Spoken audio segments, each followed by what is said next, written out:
about? We're engaged. Loretta, what are you talking I'm about? talking about a promise, okay? He proposed. Boarded a bus to Los Angeles with nothing but impossible dreams. And the woman who would rise, fall, and rise again until the world finally stopped betting against her. Cher is more than a singer, more than an actress. She is the living proof that survival can be turned into an empire. But behind the glittering gowns, the Malibu mansions, and the $360 million fortune lies a story of scars, betrayals, reinventions, and relentless hunger. This is not just the story of an icon, it is the story of a woman who refused to vanish.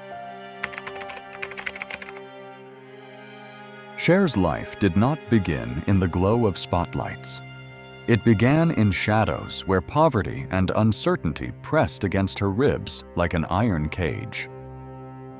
Born on May 20th, 1946 in El Centro, California, she entered a world already splintered. Her mother, Georgia Holt, was a singer with a voice full of promise, but her stage was a diner counter in Fresno. Her father, John Sarkeesian, was an Armenian-American truck driver with charm but no stability.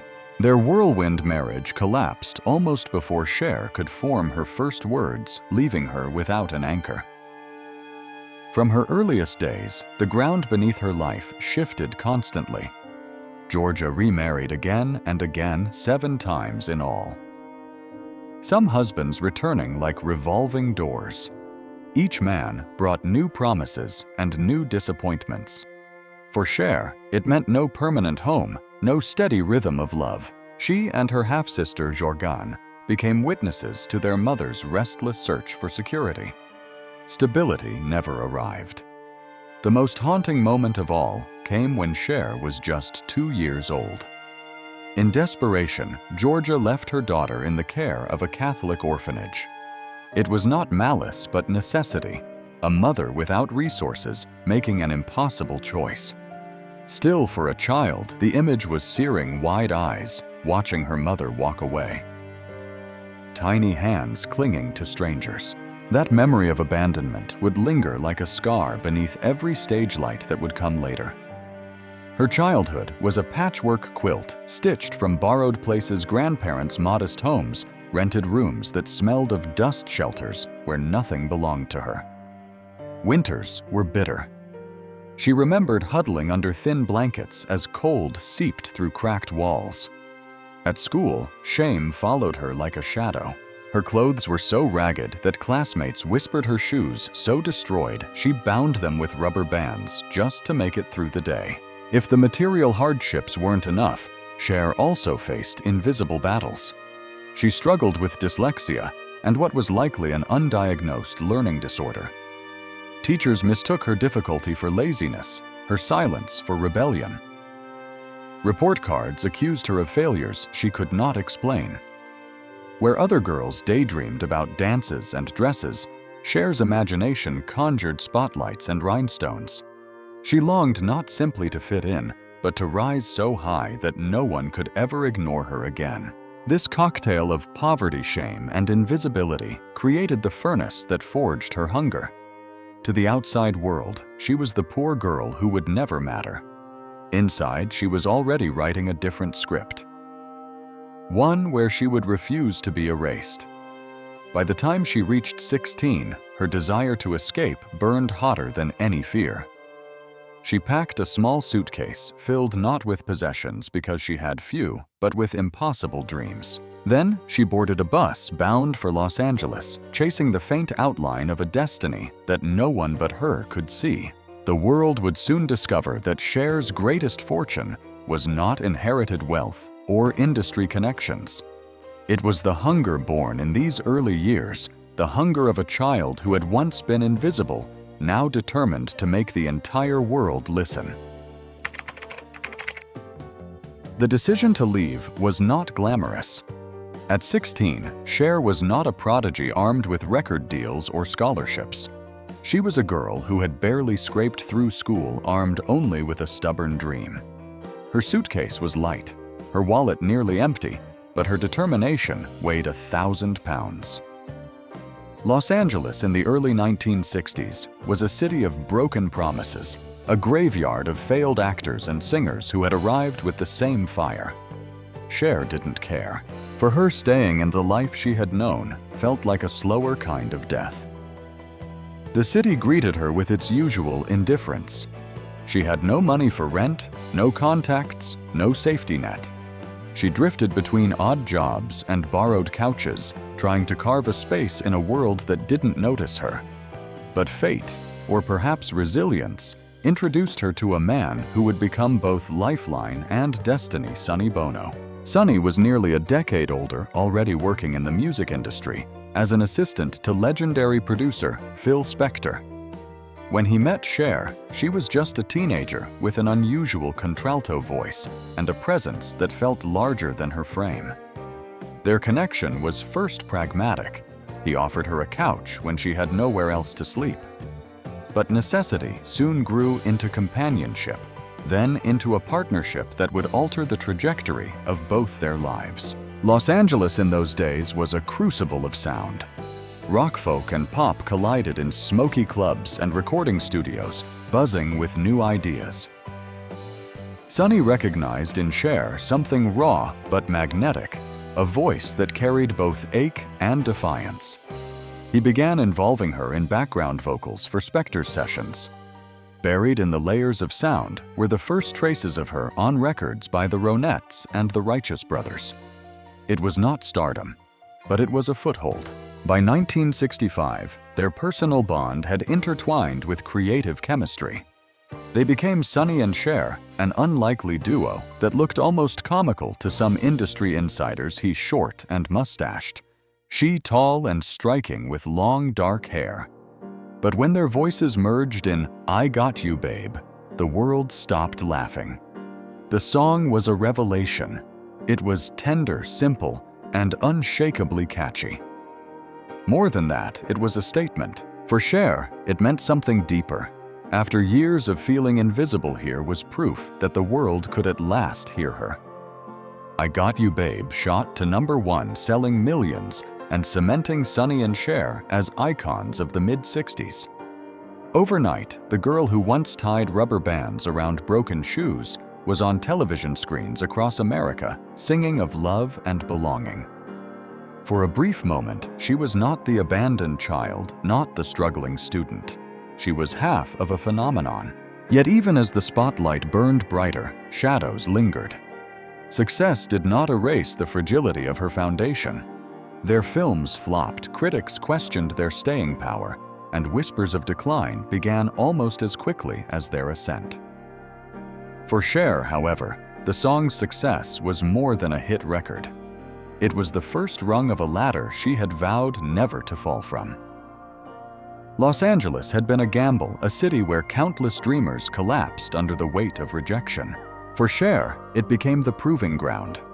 She had arrived as a girl with nothing but impossible dreams. She was leaving this first chapter as an artist whose voice had finally pulled her out of invisibility.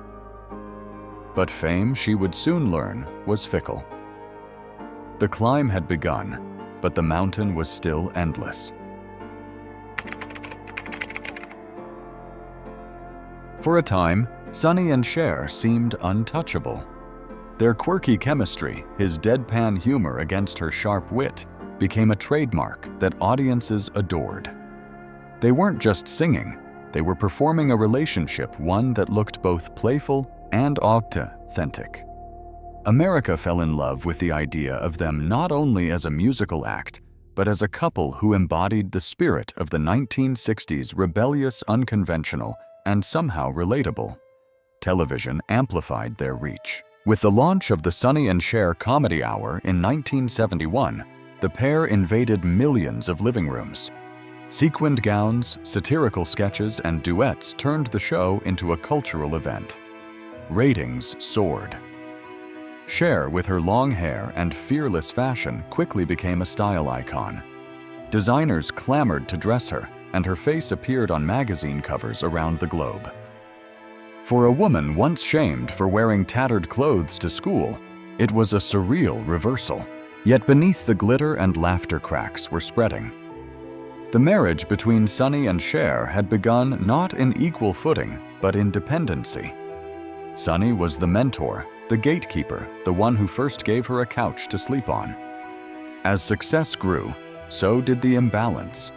He handled business and finances, often keeping her in the dark about contracts and money. Cher was the performer, the face and voice, but not the one holding the keys. Behind the cameras, silence often replaced laughter. They smiled for audiences, while their home grew colder. Cher later admitted to the suffocating loneliness of pretending to be happy while her heart was collapsing inward. Sonny himself confessed in private writings that their romantic facade was the glue holding their empire together. When that glue dissolved, both love and business unraveled in one catastrophic sweep. By 1974, the divorce was official. The following year, their professional bond collapsed as well. What once seemed like destiny dissolved into headlines of scandal and betrayal. For Cher, the loss was not only emotional. Financially, she was left nearly penniless. Despite being the face of their empire, she discovered she had little to show for it. At just 29, she faced a brutal truth: she was famous, but broke. This was the hidden cost of glory. The applause, the television ratings, the magazine spreads, none of it insulated her from vulnerability. Cher had been the star, but Sonny had been the manager. And when he was gone, she was left with her name, her voice, and little else. Yet even in devastation, a seed of transformation stirred. The divorce might have shattered her illusions, but it also freed her from the shadow of dependency. For the first time in her adult life, she was not half of Sonny and Cher. She was Cher alone. The world predicted she would fail without him. Instead, she began plotting her survival, fueled by the very hunger that had driven her from the orphanage to the stage. It is tempting to remember Sonny and Cher as only the glittering duo. The jokes, the songs, the love story beamed across television screens. But their legacy was also a cautionary tale that fame does not guarantee security, that love can collapse under the weight of its own performance, and that even in triumph, loneliness can echo louder than applause. For Cher, this collapse would become another crucible. Once again, she would rise, but only after learning that glory always comes with a price. When the Sonny and Cher curtain finally fell, many in the industry smirked knowingly. They assumed she would fade without him, that her voice, her presence, her very identity depended on being the other half of a duo. Critics whispered that she was a novelty act whose time had passed. At 29, Cher stood at the edge of an abyss, divorced, nearly bankrupt, and facing a music world already shifting toward new sounds. But if life had taught her anything, it was that surrender was not an option.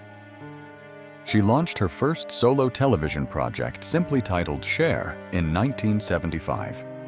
Dressed in sequins and armed with sharp humor, she held her ground in front of millions of viewers. The show was a hit, proving that she could command a stage without Sonny by her side. For Cher, it was not just entertainment, it was survival. A declaration that she was not a footnote, but a headline in her own right. Still, the music industry was far less forgiving. Her solo albums in the mid-1970s, Stars, I'd Rather Believe in You, Cherished, all stumbled commercially. The voice that had once electrified audiences seemed to executives and radio programmers out of step with the times. Critics dismissed her work as shallow, unworthy of serious attention.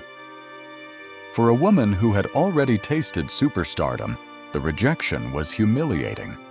And yet Cher kept gambling. In 1979, she signed with Casablanca Records and embraced disco, a genre then at its shimmering peak. Take Me Home shimmered with glitter and sensuality, its title track climbing the charts. For a brief moment, it looked like she had found her footing again.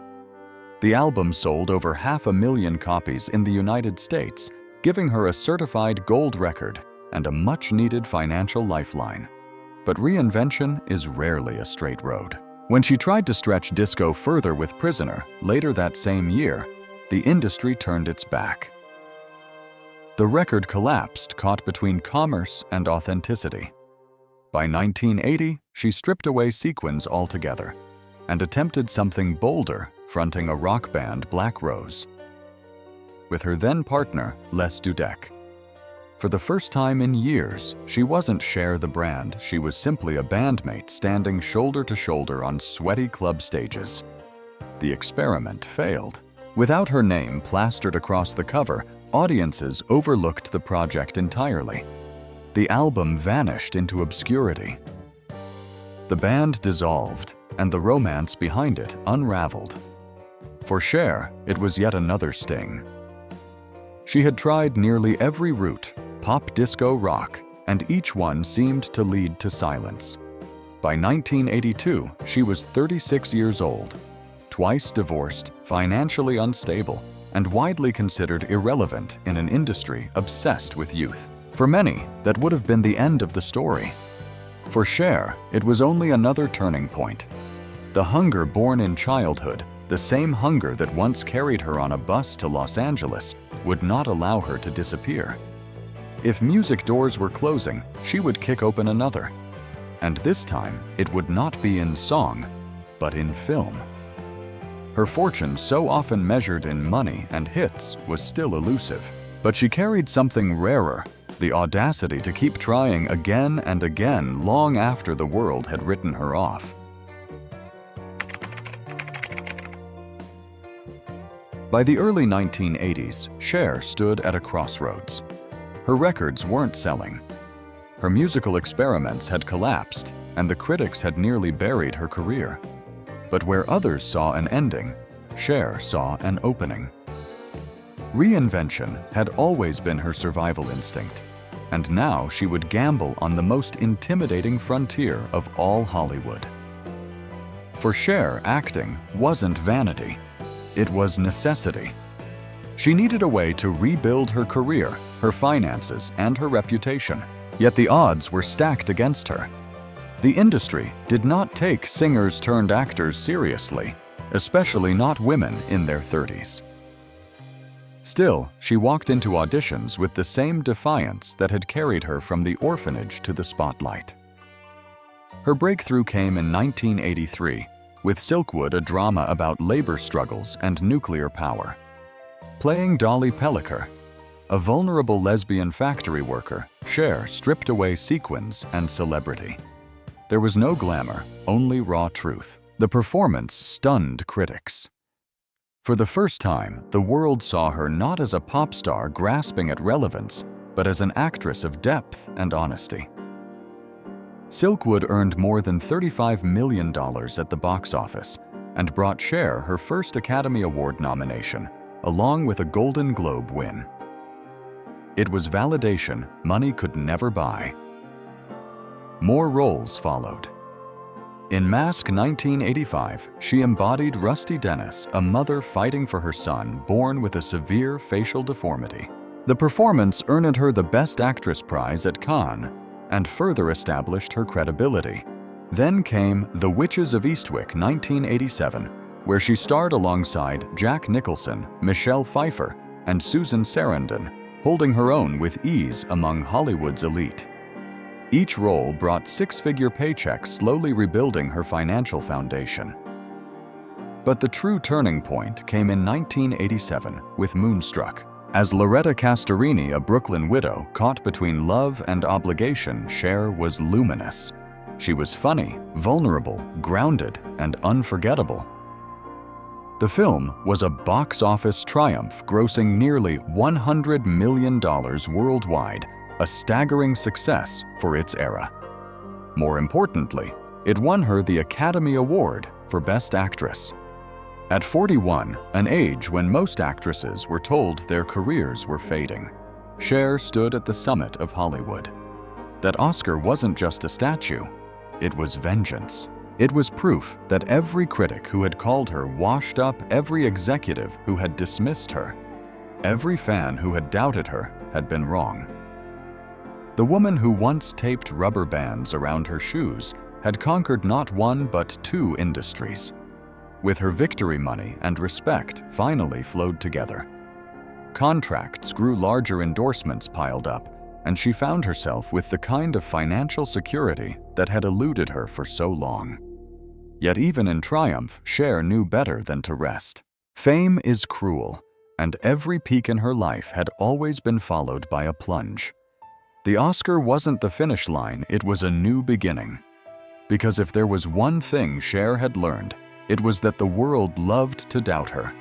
And every time they did, she found a way to rise again.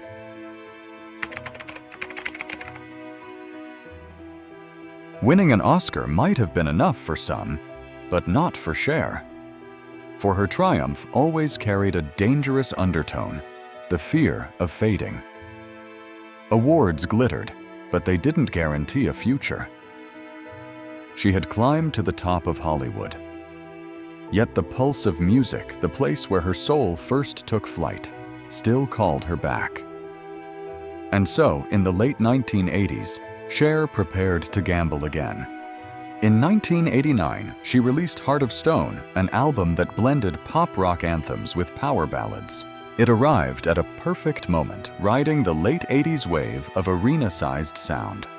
The record sold more than 4 million copies worldwide and produced multiple hits, including If I Could Turn Back Time. That song, with its pounding drums and Cher's unmistakable contralto, dominated the airwaves. Its music video, infamous for her leather outfit on a battleship, was banned by MTV for being too risque, only to become an anthem of defiance. The controversy boosted sales, and suddenly, Cher wasn't just relevant again, she was unavoidable. The royalties poured in, allowing her to invest in long-term stability. For the first time, she bought property not as a dream, but as security, an oceanfront estate in Malibu, where she could retreat from the chaos of tours and sets. Outwardly, she sparkled with confidence. Privately, she admitted to close friends that every performance felt like a duel. With time, a race against an industry that worshipped youth and discarded women once they aged out of the spotlight. By the mid-1990s, the whispers of decline returned. Albums stalled. Younger stars flooded the charts. Executives muttered that Cher's time was finally over. She was past 50, a number that in pop music was often a death sentence. And then, just when the world counted her out, Cher detonated a cultural bombshell. In 1998, she released Believe. No one expected much. Critics dismissed it as a desperate attempt to cling to relevance. But when the song hit the airwaves, it did more than climb the charts. It changed the sound of pop itself, using auto-tune not as a hidden tool, but as a deliberate effect. Believe created a new sonic texture. It became the anthem of the year, selling over 11 million copies worldwide and generating more than $100 million in revenue. For Cher, it was more than just a hit. It was a revolution. She didn't just revive her career, she redefined an era. Suddenly, clubs across the globe pulsed with the sound she had unleashed. Teenagers who hadn't been alive when I Got You Babe first topped the charts, now danced to Believe. Cher, at 52, had accomplished the impossible. She was not only still relevant, she was leading the future of pop. The tour that followed stretched her body to its limits. Friends recalled her collapsing backstage bruises, hidden beneath sequins feed drips, waiting in dressing rooms. But the profits were staggering, and her name was once again etched into music history. For fans, the spectacle was dazzling. For Cher, it was survival masquerading as glory. Every note sung, every dollar earned, carried the weight of exhaustion. And yet, she refused to surrender. Because for Cher, the pattern had always been the same. The world doubted her, dismissed her, buried her, and she came back brighter, louder, stronger. Believe wasn't only a song, it was a statement. A woman once told she was finished had just rewritten pop history. The spotlight is merciless. It dazzles the audience, but for the performer standing in its glare, it can burn like fire. For Cher, the return to global superstardom after Believe came with a cost so steep that no box office report or chart position could reveal it. Behind the pyrotechnics, the leather costumes, and the deafening ovations, her body was slowly betraying her. The first cracks appeared years earlier in the late 1980s while filming The Witches of Eastwick. A fatigue unlike anything she had known began to gnaw at her. At first, she dismissed it after all exhaustion was a constant companion in her line of work. But by the early 1990s, the whispers in her body became screams. Doctors discovered that she was battling a chronic viral illness. What to the public looked like sequins and strength was in private nights of fever weakness and breath stolen away as if by invisible hands. She described days when even climbing a flight of stairs felt like scaling a mountain. Her voice, her weapon, her salvation would sometimes falter mid-note. Behind closed doors, she canceled meetings, declined tours, and watched multi-million-dollar roles slip away because her body simply could not endure. Every no she was forced to give carried not just financial loss, but the terror that she might be erased again, undone not by scandal or fading talent, but by illness. Still, Cher was not built for retreat. She pushed herself onto stages when most would have collapsed. During her Do You Believe tour in 1999, friends recalled her collapsing backstage, gasping for air. IV drips delivering just enough strength to go on. Her knees were so inflamed she required injections before shows. Fans saw fireworks and flawless performances. What they did not see were the bruises hidden beneath glittering gowns or the tears shed alone after the curtain fell. The early 2000s brought another punishing test her farewell tour. Announced as a final goodbye, it stretched for 3 years, from 2002 to 2005, becoming one of the highest-grossing tours in history at the time, with more than $250 million earned. Night after night, audiences roared, arenas shook, and Cher stood in shimmering armor, defiant against time. But when the lights dimmed, the reality was stark. Each morning, her joints screamed in pain. Her back throbbed with fire. She lived in a cycle of adrenaline highs and physical crashes. To outsiders, the tour was a spectacle, a glittering testimony to her endurance. To Cher, it was survival disguised as triumph. She was converting pain into profit, turning exhaustion into empire. The irony was cruel. The very success that secured her financial permanence was also what pushed her body to the edge of collapse. Illness does not appear on record charts or Forbes lists. It does not get photographed by paparazzi. But it was as much a part of Cher's fortune as her Malibu mansion or her Rolls-Royce. Every dollar earned on those stages was inked with hidden suffering. Every ovation carried the echo of a body pushed past its limits. Cher had always known that nothing in her life came free. Not love, not fame, not money. But the years of illness and exhaustion revealed the starkest truth of all. Even survival can be costly. And yet, with every step onto a stage, she kept proving what she had vowed since childhood, that she would never, ever let the world erase her. For all the glittering costumes and record-breaking tours, life's cruelest blows often came away from the spotlight. In January 1998, Cher faced a tragedy. No chart position or fortune could soften the sudden death of Sonny Bono. Sonny had been many things in her life: mentor, partner, husband, father to her child, collaborator, adversary, even stranger. Their story was tangled, marked by love and betrayal, laughter and silence. Yet beneath all the complications, one truth endured without Sonny: there might never have been Cher.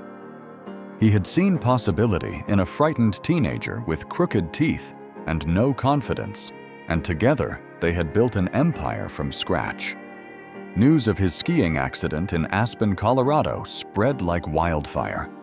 Headlines blared his name, but for Cher, it wasn't a headline, it was an earthquake. The man who once lifted her from invisibility was suddenly gone. His life ended in an instant on a mountain slope.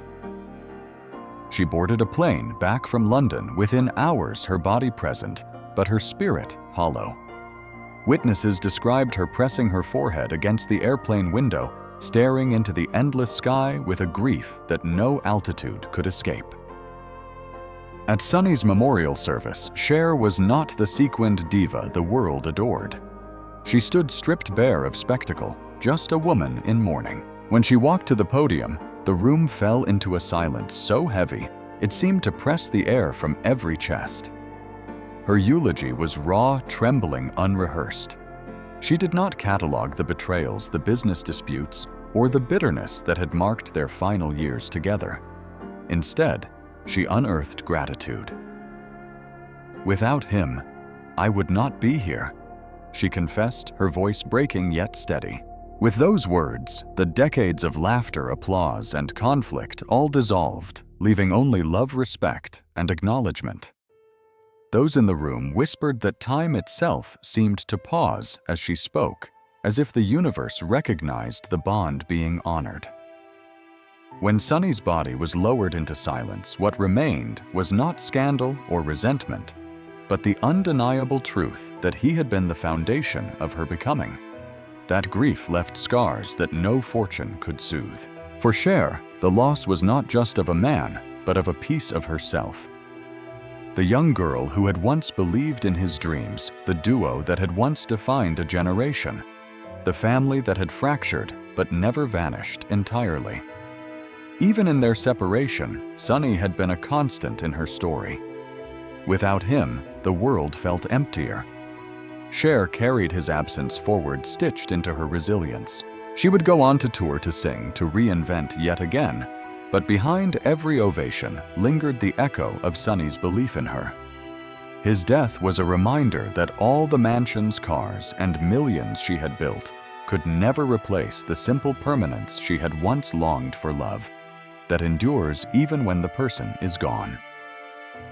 In losing Sonny, Cher revealed a truth more profound than any performance. Her life was not just about survival, reinvention, or wealth. It was also about grief and the way love can linger long after its source has vanished. Behind the stadium lights and rhinestones, Cher carried a role far more complicated than any she played on stage or screen: the role of a mother. Unlike the carefully scripted tours or rehearsed lines of Hollywood parenthood, offered no choreography. It was messy, imperfect, and often painful. For Cher, who had spent her life balancing survival and spectacle, motherhood became another battlefield, one where the stakes were measured not in ticket sales, but in love distance and resilience. Her younger son, Elijah Blue Allman, bore some of the deepest scars of her fame.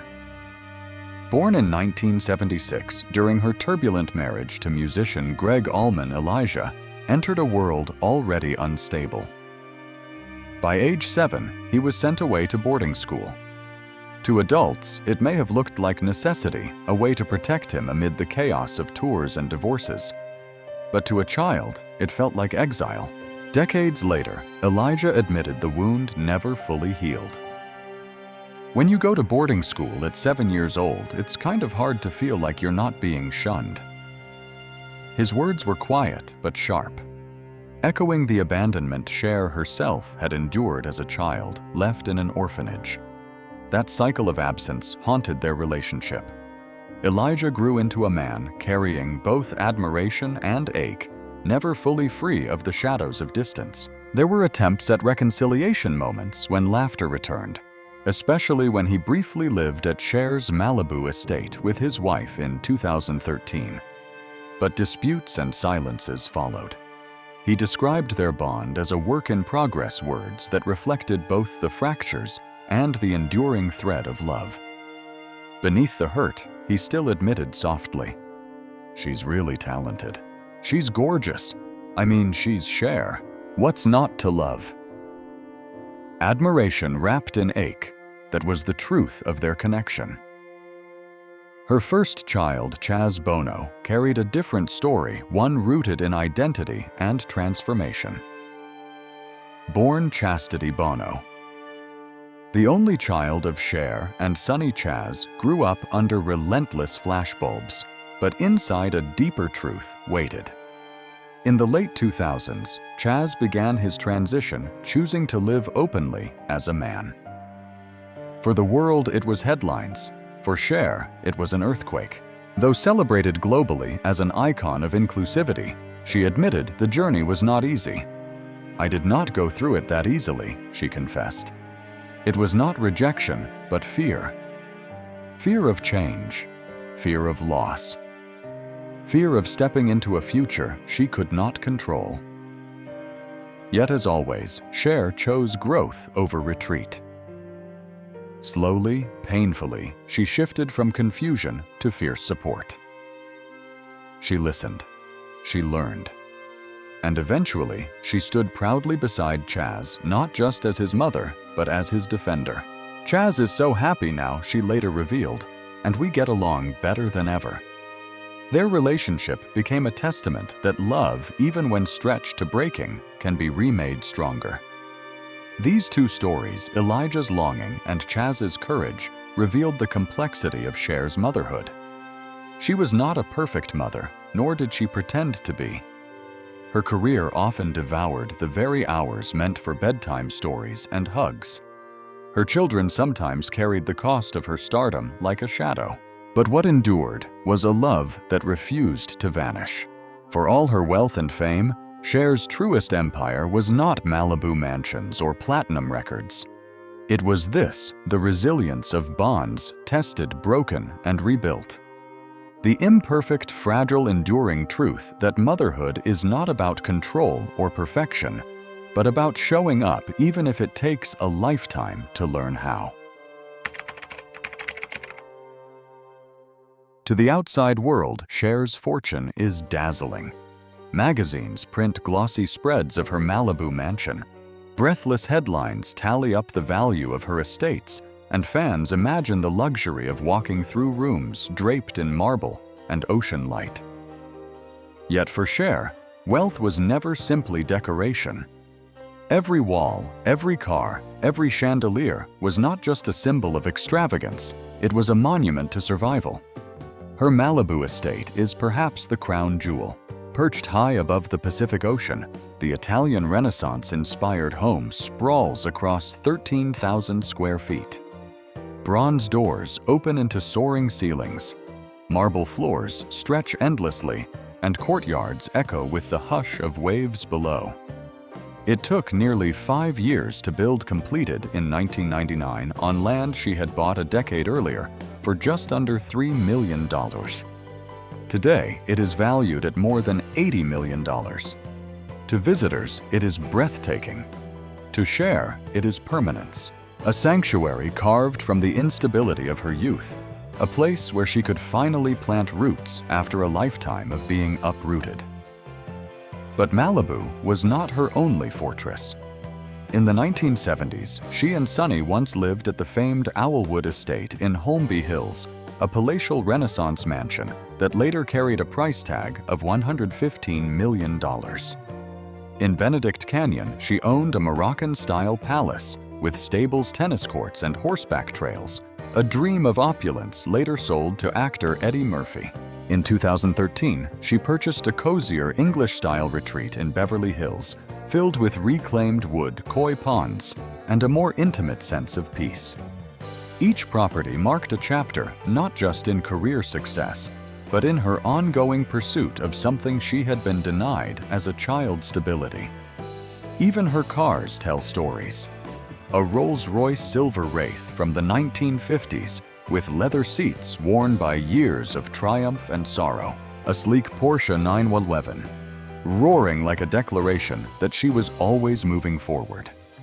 A Cadillac Escalade, practical yet commanding, carrying her quietly between moments of triumph and grief. Even the pink Mustang she once drove in the 1960s, custom-built to match her flair, lingers in memory as a relic of a young starlet who was still inventing herself. For Cher, these vehicles were more than transport. They were witnesses to the miles between invisibility and immortality. Together, these fortresses of stone and steel form the architecture of her fortune. But what outsiders often miss is the emotional blueprint behind them. For the girl who once slept in shelters and tied rubber bands around broken shoes, these mansions were not vanity, they were vindication. Proof that the child who had been left behind in an orphanage had built walls so strong, no storm, no betrayal, no financial collapse could ever tear them down again. Cher's fortune is valued at an estimated $360 million. On paper, it is wealth. In reality, it is memory made permanent, the embodiment of a lifetime spent clawing her way from poverty to permanence. Every column, every arch, every car in her garage whispers the same truth that she survived, she endured, and she built a life no one could take away. For most of her life, Cher's story was one of reinvention through struggle, clawing her way back after failure, pushing her body through exhaustion, turning grief into fuel. But as she approached her 8th decade, something remarkable happened. The woman who had once sprinted through the flames of fame began to slow down, not in spirit, but in the pace at which she allowed the world to reach her. Today, her mornings in Malibu begin not with the chaos of managers and tour rehearsals, but with silence. She meditates in sunlit rooms where the Pacific horizon stretches endlessly. Journals fill with her reflections, memories of battles fought, people lost, and lessons learned. Meals are carefully chosen, her exercise gentle. Each breath feels precious because she remembers when breath itself was nearly stolen by illness. Some days, she admits she looks into the mirror and sees her mother's face staring back. Other days, she sees a stranger. But always, she sees a survivor. And in these quieter years, against all odds, she has allowed love to re-enter her orbit. Her relationship with Alexander Edwards, decades her junior, has been met with skepticism, whispers, even ridicule. But Cher has never lived for other people's approval. After a lifetime of building empires under public scrutiny, she chose this relationship on her own terms. To her, it is not spectacle, it is solace. With Alexander, she has been seen laughing like a woman half her age, daring to believe that tenderness is not a privilege reserved for the young, but a reward for the resilient. Together, they challenge society's cynicism about age, intimacy, and happiness. Cher has said little publicly, but her presence beside him says enough. She is still becoming, still daring, still capable of opening her heart even after decades of heartbreak. What surprises many is how unassuming her private life has become. While tabloids chase headlines of luxury and romance, the truth is quieter. Evenings are spent watching the Pacific bleed into twilight. Walks through her courtyards echo with solitude rather than applause. The same woman who once stood before tens of thousands now finds fulfillment in the company of one, in the quiet of gardens, in the laughter of private moments unseen by the world. Her empire, so often measured in square footage or dollar signs, is in truth sustained by these simple rituals.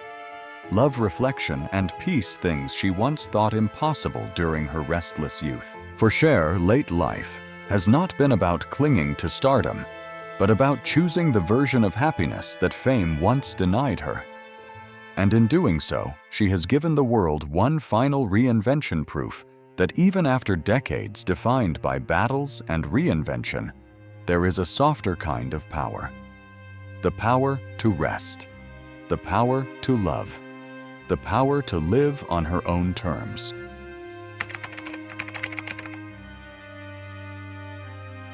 When the headlines count Cher's wealth, $360 million, a Malibu Mansion platinum album, sold-out tours, it can seem like her legacy is written in numbers. But numbers fade. What endures is something less tangible, more indestructible, the story of a woman who refused to vanish, no matter how many times the world tried to erase her. Cher's real legacy lies in resilience. Time and again she was told she was finished. When Sonny left, critics said she would crumble. When her solo albums flopped, they labeled her irrelevant. When age crept in, executives dismissed her as outdated. And yet each time she rose. She turned wounds into weapons, failure into fuel. She proved that the end of one chapter was never the end of her story. Her influence stretches far beyond the charts. Musically, Believe not only resurrected her career, but shifted the very sound of pop. It transformed auto-tune from a behind-the-scenes tool into a creative force, paving the way for a new generation of artists. In fashion, her fearless costumes, from Bob Mackie gowns to leather-clad statements, redefined what it meant for women to own the stage unapologetically. In film, her Oscar win proved that reinvention could bring not just survival, but respect. But perhaps her most profound legacy is personal. As a mother, she stumbled, struggled, sometimes failed. Yet she showed that love, even when imperfect, can endure and transform. Her journey with Chaz became a public testament to growth, proof that acceptance is not always immediate, but it can be real and powerful when it comes. With Elijah, her bond remains complicated but threaded through. It is a truth Cher never denied. Love can be fractured and still persist.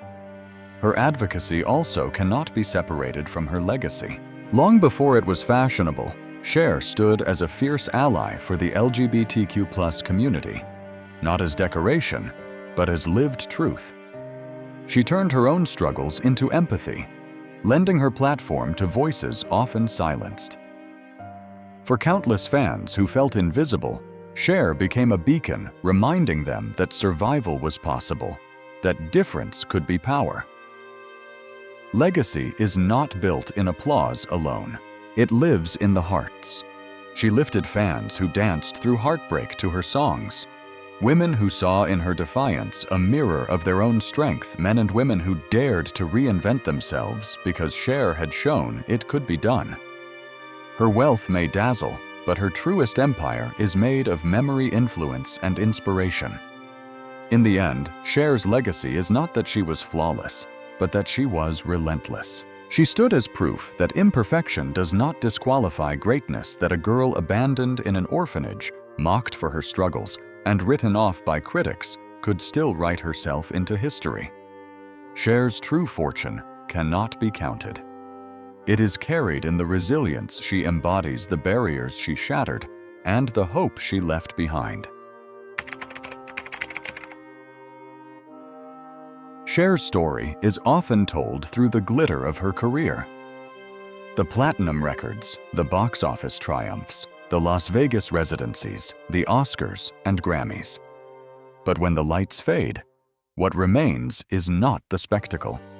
It is the endurance, the ability to rise from ashes so many times that the world finally stopped betting against her. Her Malibu mansion may stand as the crown jewel of her fortune, perched on cliffs above the Pacific. Her Rolls-Royces may gleam in polished garages. Her tours may have grossed hundreds of millions. Yet these are not the true emblems of her empire. They are monuments to something deeper, to the little girl who once clutched strangers' hands in an orphanage, who tied rubber bands around ruined shoes, who swore that she would never be invisible again. Cher's empire is not built on marble and money, but on memory and survival. Every contract signed, every award lifted, every song sung. While her body trembled beneath sequins, these were bricks laid not in comfort, but in defiance. Each moment of collapse became the foundation for another ascent. Each failure became the seed of reinvention. Her wealth is dazzling, but the greater fortune lies in what it represents. Permanence, dignity, the proof that she could create a life no one could take from her. And yet, for all her defiance, Cher's story is not one of perfection. She faltered as a mother, stumbled in love, suffered illness and grief. But perhaps this is what makes her legacy so powerful. She is not remembered as flawless. She is remembered as relentless. She gave the world permission to fall, and still rise to break, and still shine to age, and still create. As she nears 80, Cher is no longer chasing applause the way she once did. She has found a quieter rhythm meditation at dawn laughter with a partner who makes her feel young again. Evenings spent watching the sun sink into the Pacific. For someone who spent decades surrounded by thunderous ovations, the silence of peace is its own triumph. So what then is Cher's real fortune? Is it the Malibu palaces, the platinum sales, the billions of streams? Or is it the millions of hearts she carried through pain with her songs? The courage she sparked in those who felt invisible? The resilience she modeled for generations? The answer is clear. Cher's true wealth is not locked behind gates or bank accounts. It is alive in the people who still rise because she showed them how. It is the fire that still burns every time her voice plays, reminding us that no ending is ever final. And as long as her music carries through speakers, as long as her image flickers across screens, as long as someone whispers, "I believe," when the world tries to erase them, Cher's empire endures. Not just in stone, but in spirit. Because Cher's greatest masterpiece has never been an album, a tour, or a film. Her greatest masterpiece is survival itself. If this story moved you, take a moment to keep her legacy alive. Like this video, share it with others who need a reminder of resilience, and leave a comment with your own memory of Cher. And if you want to keep exploring the hidden stories behind the icons who shaped our world, subscribe to our channel so you'll never miss the next journey into the lives that changed history.